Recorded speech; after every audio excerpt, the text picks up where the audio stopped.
message nazo pesa pour le peuple de Dieu. Ils ont un message qui est tout bang ensemble.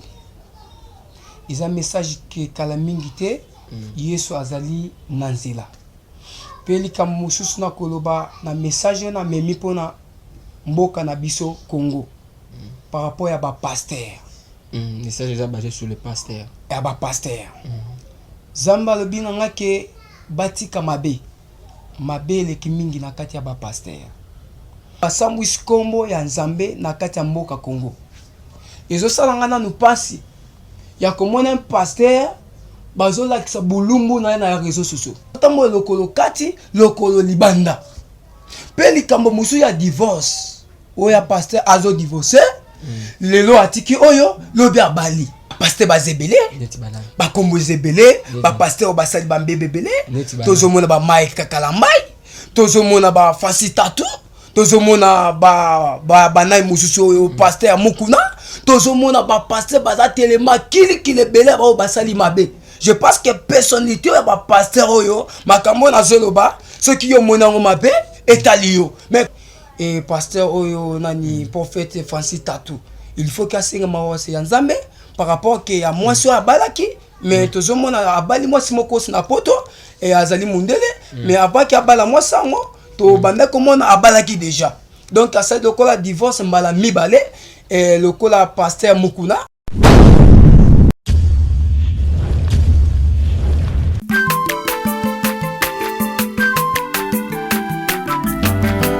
Mwana motote boa kosangai abongwa ni pete boa wangana Nzambe ya le Nazarien le Nazarien le Nazarien le Nazarien bana kitoko koma mokonzima atako baba kola ke mafuta na musakolima lelo ya yobolingo bateli le Nazarien Lipamboli oye mona na katempeni mama kantelobi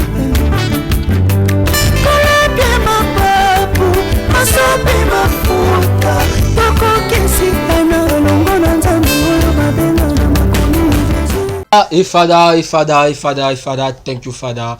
Chers amis fidèles à Balandunion sont toujours à Bouzouaka. Libakou ya kwa nabiso na kata chaîne Nabino ya Nazareth TV na kata émission Nabino Table Sainte. On a présenté par votre humble serviteur Dadi Mukwaya. Je dis un grand merci l'équipe Mobimba ya Nazareth TV. Un grand merci à la servante de Dieu Maman Tiffany Mokwa, mère boss pour la confiance au PC. Je dis aussi un grand merci à celui qu'on appelle Gira Ozana Sima caméra, pourquoi pas na Alain Kiakala Lobo Kanzambe Ozana Régie Lelo Table Sainte Nazana Mokwa ba prophète Yamboka na biso na kombo ya prophète Vicky Lelo comme on est prophète Vicky Lelo wana za kombo na ye.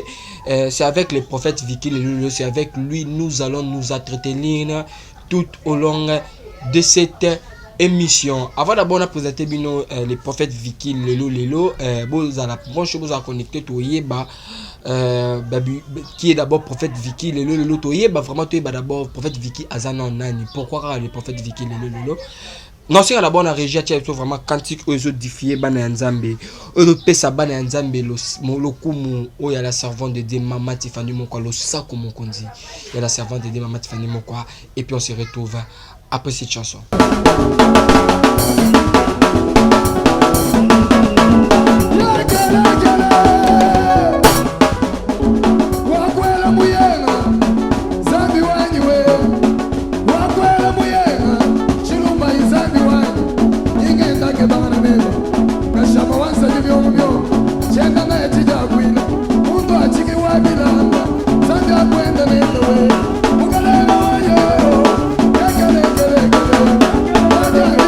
Oh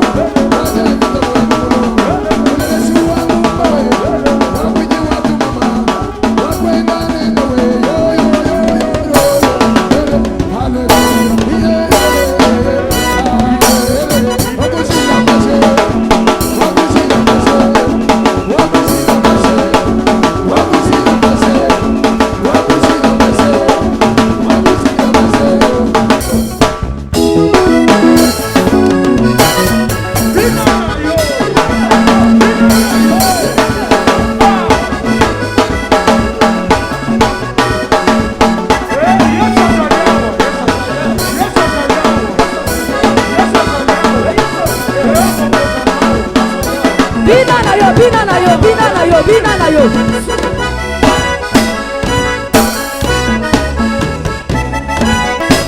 Vandisa ye, vandisa ye, vandisa ye. Vandisa ye.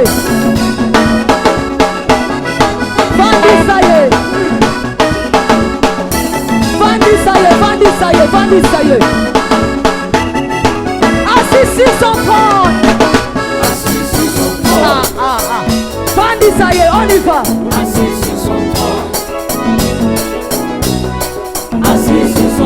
Afandi, afandi, afandi, afandi.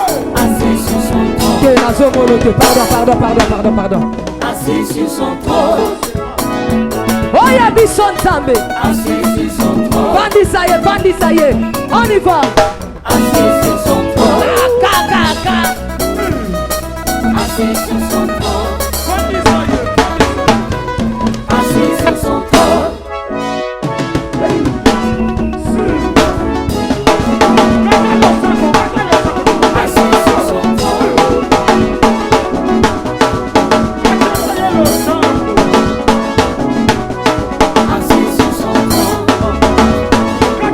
Voilà, na ebisha osali plaisir na Philomène Mukoya motema ya Bivens de Yombo depuis Londres. Pourquoi pas c'est lui qu'on appelle trois fois boss Jack Pro depuis France la Bible ça comme cause et ça lui vraiment plaisir. Non c'est la gira sur un ma caméra à fond la caméra on a présenté les prophètes Vicky Lelo. Bonjour à l'homme de Dieu. Bonjour papa. Santé l'homme de Dieu. Santé bien. Moi gentil par rapport ya batu nyonso bazui libaku ya kolando en ce moment na kati chaîne na biso première fois na c'est autant la caméra moi gentil ko bisani par rapport à nyonso bazui libaku kolanda na batu nyonso ke bazui libaku ya kolanda prophète lelo zambe nanga a pambola bino c'est première fois ya koleka na émission yango lelo na memel bino message ok ya prophète lelo message ya prophète lelo balobi l'homme de Dieu émission aux chrétiens c'est émission où ya bana nzambe au balanda partout dans les quatre coins du monde émission za chrétien na linga to banda avant to kota bon na émission na biso to banda non na ma prière ya moke au fond la émission babi toute chose commence par la prière on peut pas jamais commencer cette émission sans to kabon na maboko ya nzambe toujours sambela nzambe na mutu nyos oke azolanda prophète Vicky lelo bisika azwami tika nzambe nanga apambola yo abakisela yo mbula na se ya mokili oyo soki baloba mabe na vi na yo tika nzambe nanga abongola mabe wana ekoma malamu na déclaré comme un prophète de Dieu tika ke mission oyo eleka na kimia na kombo ya Jésus Christ Nazareth. Amen. Amen. Merci vraiment prophète Vicky lelo. OK, to kota na sujet to bela mkolelo. Merci. Prophète Vicky toni d'abord to yeba. Aux jeunes, tout le monde aux jeunes prophètes parce que c'est pas facile au servir Nzambe na bo jeunesse. Parcours nous Nzambe za kinde ni appelle Nzambe aux ondeni parce que ce n'est pas facile un jeune garçon comme vous l'homme de Dieu atika nyonso atika mission wa mokili akoma directement prophète appelle Nzambe aux ondeni. OK, pour na appel ya Nzambe na koki koloba très bien que likambo OK ya kobenga mamusala eza likambo ke Nzambe abenga ka mutu banda zana libumu ya mama na ye. Pendant âge à 11 ans, abanda kako sakolela batu. Ni makambo yezo sala mape. Ne batu mingi oke na sakolela bango. Abanda ki kobeta ba masolo na ba oyo nde nan nakutani na bango te. Za batu ebele nakutana bango na âge à muke. Na za mwana muke pendant 11 ans, âge à 11 ans. Après si mutu message, mais message nyonso zo pesa za livrer. Ba même ata mutu malade obonde mutu abiki. Voilà, âge à 11 ans. Âge à 11 ans, oui.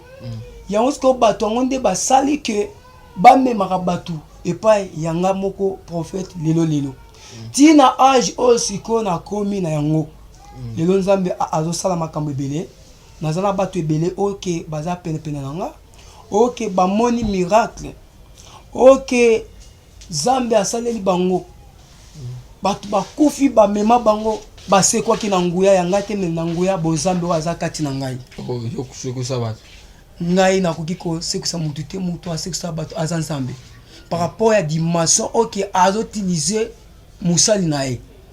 Soki mutu alobi ke abikisaka mutu akosi, mutu abikisaka mutu aza nzambe ye moko.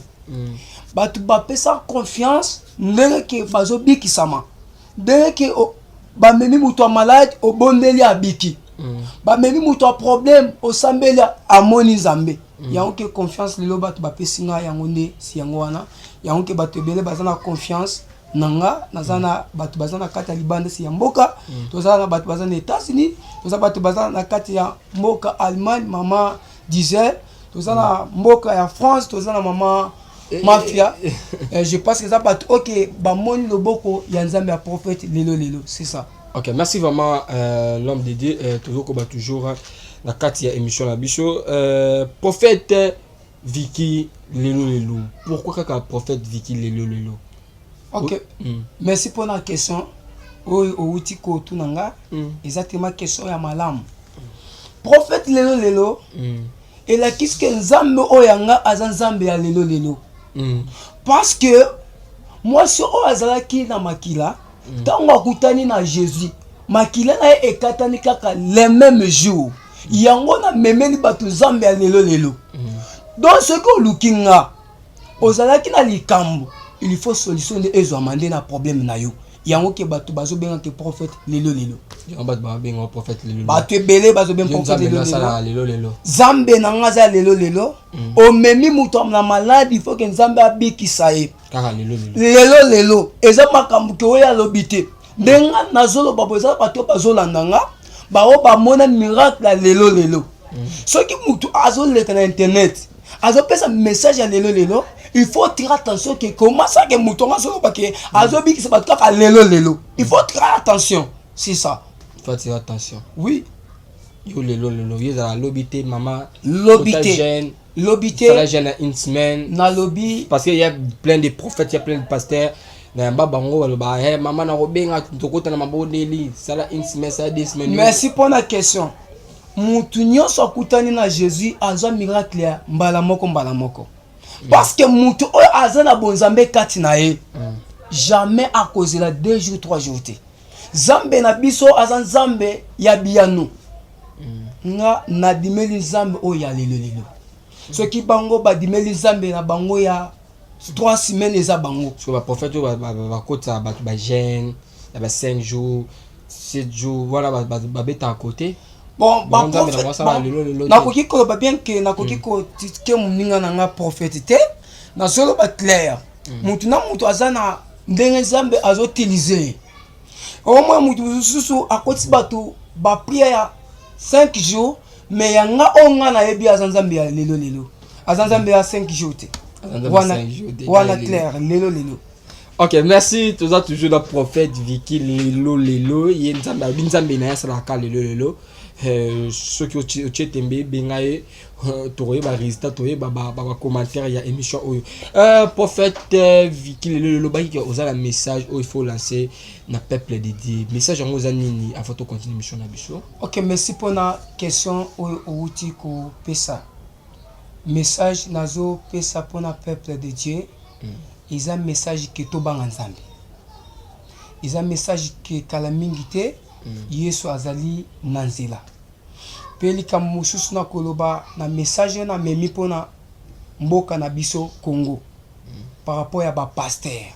Message est basé sur le pasteur. Ya ba pasteur. Zamba lobi nga ke batika mabe le kimingi na kati ya ba pasteur. Ba pasteur bazo sala sunzambe lolenge ya bosolo te. Bazo sala lolenge ya mabe ya kotambola lokolo 4 lokolo libanda. Mais soki bayoki te Zamba banda kobimisa bango na poisson mutu so banda komona basali ya malam na basali ya mabe. Kipenzambe a refape bango. C'est ça message na memeli bana nzambe nde yango wana. Message au memeli bana nzambe yango wana basali batika mabe nzambe refape parce que message yango zaki basé sur quoi ba beni ou ba pasteur ba sala pour batika mabe. OK, merci pour la question na yo. Et tozomona ba pasteur ebele. OK, ba sambwis kombo ya nzambe na kati ya mboka Congo. ezosala nga nanu mpasi ya komona un pasteur bazolakisa bulumbu na ye na réseau sociaux. Naza tellement désolé komona basala nzambe kobebisa réputation ya bonzambe. Nakoki kopesa bango message soki olingi na ozala pasteur te tika na yo, parce que nzambe soki alinga frappé ndeko oyo ozolanda nga okoki kosambwa, parce que nzambe soki alingi asambwisa mutu peut-être kaka nde oza pasteur wana okoki kokata bilambo bandi mpe siliboma pe, c'est ça. L'homme de Dieu, toujours par rapport à message d'ailleurs, on a la question, est-ce que makambo ozolo banayebi so ozo rendre compte na est-ce que vraiment nzamba alobelo par rapport ya message ozolo, est-ce que nzambe muto alobi to yo mo muto olobi? Oui, naloba clair nga nalekaka na internet te et réseaux sociaux petit nazala bandeko oyo bazala ba YouTube ya si ya minene natikali koleka epai na bango te pendant na banda kosala nzambe na âge ya 11 ans. Soki omoninga na leki lelo eza message oyo ke bapesi mpona bapasteur. Bapasteur oyo bazotambola mabe, bapasteur oyo bazotambola lokolo kati lokolo libanda. Mpe likambo mosusu ya divorce oyo ya pasteur azo divorce lelo atiki oyo lobi abali. Il faut faire attention. Un pasteur koki kobala basi misato te basi mibale te. Un pasteur faut bala mwasi moko. Mais lelo tozomona bapasteur ozokende kobala mbasi mibale o divorcé wana ekomi ke bozosala nzambe na ndenge ya lokuta. C'est ça message yango wana, message ndesi yango wana o nzamba la kisio yango wana vraiment pona bapasteur oyo bazotambola lokolo kati kala mingi te nzambe azo frapper ko frapper nzambe azo frapper ekozala ke akosambwisa nanu d'abord bino, akosambwisa d'abord bino na nzela ya basi oyo bozosala makambo na kunzu. Moni nzambe soki alinga frappe mutu akofrappe lolenge ke okoki kosambwa mpe moyo oleka kutu na chair ekozala te. Na mboko bayebi très bien basala nzambe bakomi kobangisa bato basambela lisusu nzambe te, bato bakomi kobanga kosambela nzambe parce que bazomona bango moko basalisi ya nzambe basi mibale basi misato bokote ya bana nzambe eloko nini. Yango ke message to meme na peuple de Dieu yango wana na ba pasteur bazolanda nga na minute oyo nga prophète lelo Zamba zo frappé bango. Yo pasteur ozo divorcé ozo bala basi mibale basi misato o mariage keba fimbu na nzambe za likolo na yo. Message oza ba pasteur o bazo bala basi mibale o bazo ba divorce. Et bon aussi quand on tali belé ba pasteur na biso ya mboka na biso so tali bien, il y a plein de pasteurs au basala ba divorce ba se remarier zamba ben zamba refrapper bango, zamba refrapper bango, zamba refrapper bango vraiment que ba pasteur oyo bazo bala basi mibale bazo bala bazo sa mariage 3 fois 2 fois. Mais yo bazo sa ba mariage 2 fois so tali ba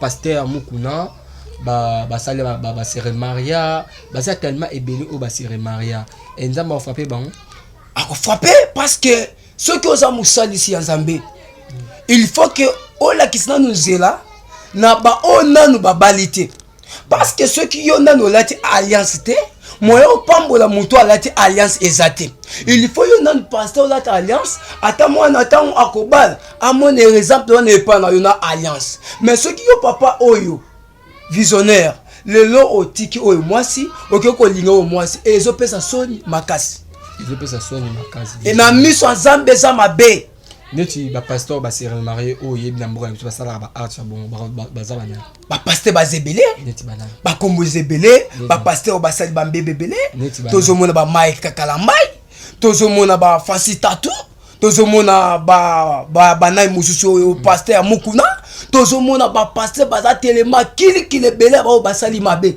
Je pense que personnalité ba pasteur oyo makambo na zoloba ceux qui yo monango mabe etalio mais comme si que na prophète lelo na lo ba clair que ba nzambe bazolanda nga il faut que ba pasteur ba tambola lolenge moko ya malamu ce qu'on a vision na yo tango nzamba banda ekolakisa yo aitaki ba pasteur ni o ba tambola mabe na kati ya vision o il faut frapper ba na ba pasteur OK on nzamba bika non a frappé bango na vision on nzamba la kisio on nzamba bika a frappé bango bon na ba pasteur OK il faut OK se repentir par rapport à message là yo na ba pasteur OK bazo tambola mabe on nzamba la kisio tozo tala ba pasteur bazebele o lokola pasteur nani oyo Kalambai il faut qu'il y a senga mawa na nzambe tema ebele et pasteur oyo nani prophète Francis Tatou il faut qu'il y a senga mawa se nzambe par rapport que ya moi sur abalaki mais tozo mona abali moi simoko na poto et azali mundele mais avant qu'il abala moi sango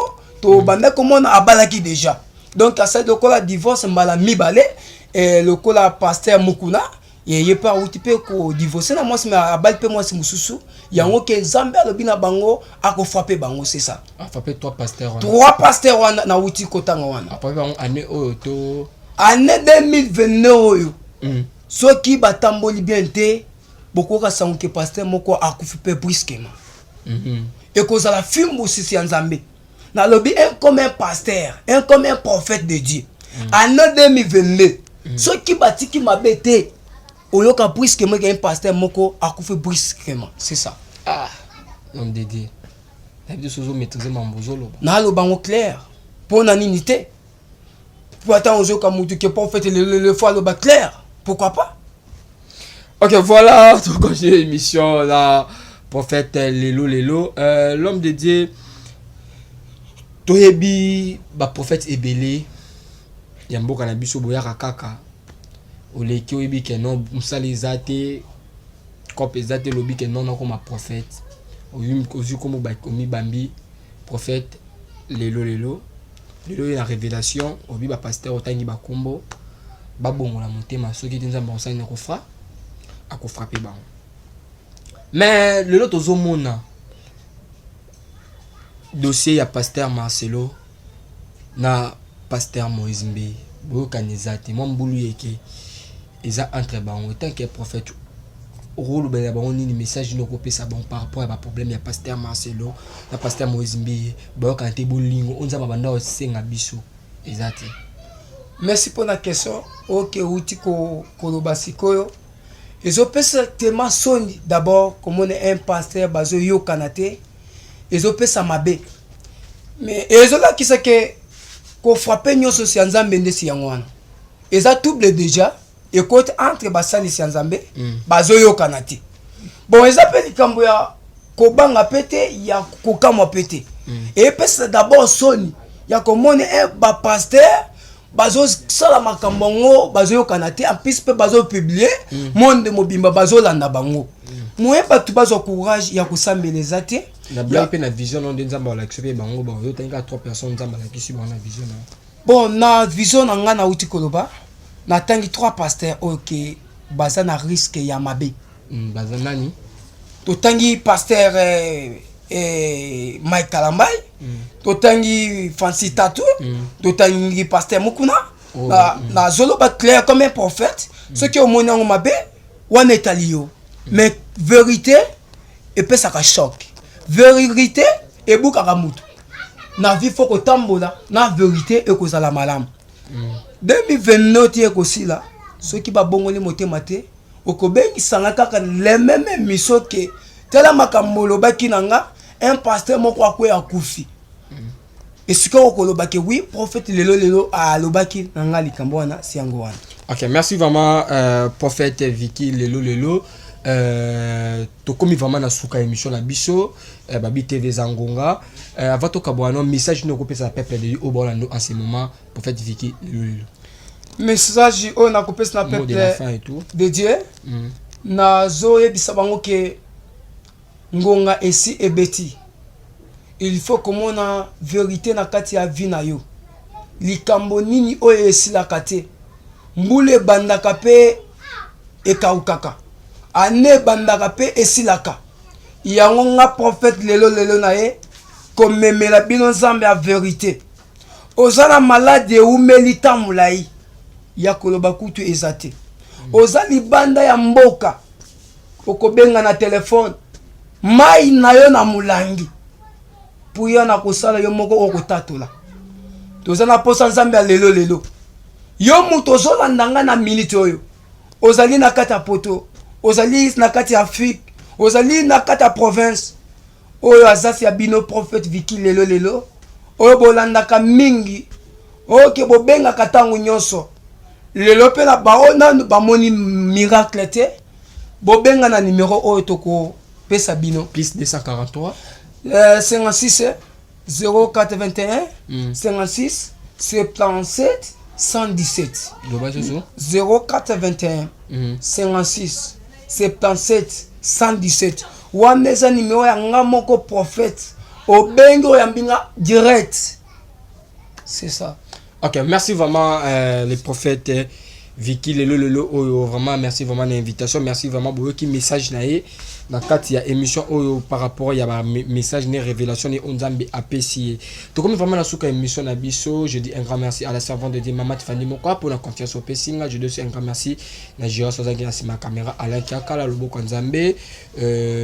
Avant d'abord toute émission il lo ba robia robati ezali lilo ba ko bakisa ezake et ceux qui ozali na moi si babenge bitula prophète lelo azopesa batu ba mabala naloba clair ba image ezali batu babali pe bazali ozali yo mwasi elongi babebisi yo ozomi mwana mwasi kitoko me ibali bazobeto bakara makambo ezali pe na pesi mama na nga moko mbote na kati ya Allemagne mama Diesel oyo a soutenir prophète Vicky na ba téléphone na pesi mama na biso mama Mafia na kati ya France oyo a soutenir prophète Vicky na provision to pesi ndeko moko na kati ya Europe Giovanni prophète Vicky peso mbote belé na miracle toujours que bozomona tout ça ensemble toujours na pesi ye moko mama prophétesse. Oh my God, Chandala ya saya proiba rende bede bobo saya marabo sheke. Oh my God. To pesi mama Sophia mapangu mbote. Merci na bana nzambi nyeso. Ocho sala anezani, ocho lobani. Balandi, on ezali langue OK. Non, ezali langue autant na kota déjà na molim, je pense que message déjà outi kobima déjà en direct. T'en as parlé langue on a senti que quelque chose est outi kolek awa. Il y a encore monde a parlé à langue, c'est ça. Ok, merci vraiment. Nous sommes arrivés à la fin de notre émission. On est toujours dans l'Obara. Bafwa, Bachala, Vitamine Collé. On se retrouve à la prochaine. Bye bye.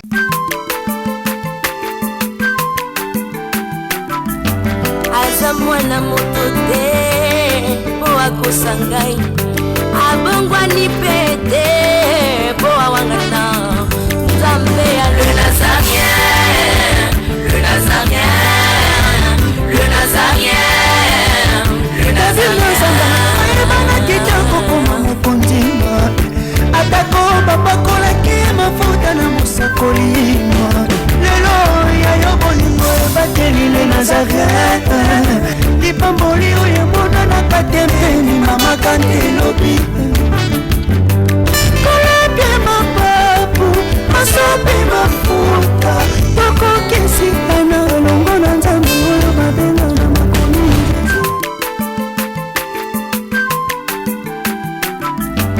aza mwana moto te po akosangai abongwa ni pete po awangana Nzambe ya le Nazarien.